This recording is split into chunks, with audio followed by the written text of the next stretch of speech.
இன்னைக்கு தமிழ்நாட்டிலேயே மின்வெட்டுல நம்பர் 1 தொகுதி பெரம்பூர் தொகுதி தான். அதுவும் ஆளுங்கட்சிக்காரங்க என்ன தெரியுமா பேசிட்டு இருக்காங்க, அண்ணன் பவருக்கு வந்தா தமிழ்நாடு மாறும்னு பார்த்தோம், ஆனா அண்ணன் கைக்கு பவர் வந்த நாள்ல இருந்து தமிழ்நாட்டுக்கே பவர் போயிடுச்சு அப்படின்னு இன்னைக்கு ஆளுங்கட்சிக்காரர்கள் பேசிட்டு இருக்காங்க.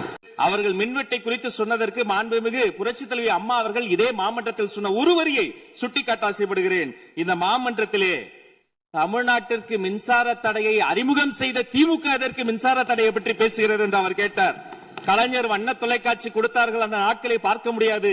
கலைஞர் வண்ண தொலைக்காட்சி கரண்ட் இல்லாம கருப்பு வெள்ளையா பிளாக் அண்ட் ஒயிட்டாவே போன அந்த காலங்களை எல்லாம் மறந்துவிட்டு ஆதாரம் இல்லாமல் உண்மைக்கு புறமான செய்திகளை மாமன்றத்தில் அவர்கள் சொல்வதை இதோடு நிறுத்திக் கொள்ள வேண்டும்.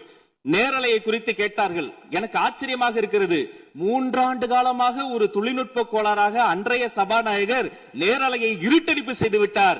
ஆனால் இன்று மாண்புமிகு சபாநாயகர் நேரலையை கொடுத்துக் கொண்டிருக்கிறார். அவருக்கு எங்கள் சார்பாகவும் நன்றியை கூறிக்கொண்டு, விவசாயிகளை குறித்து இந்த மாமன்றத்தில் ஒன்று சொல்கிறேன். தமிழ்நாடு வரலாற்றிலேயே விவசாயிகளினுடைய சங்கத்தின் தலைவர்கள் மீது குண்டாஸ் போட்ட ஒரு சர்க்கார் திமுக சர்க்கார். ஆனால் அவர்கள் கண்ணீரை போக்க நாங்கள் போராடி கொண்டிருக்கிறோம்.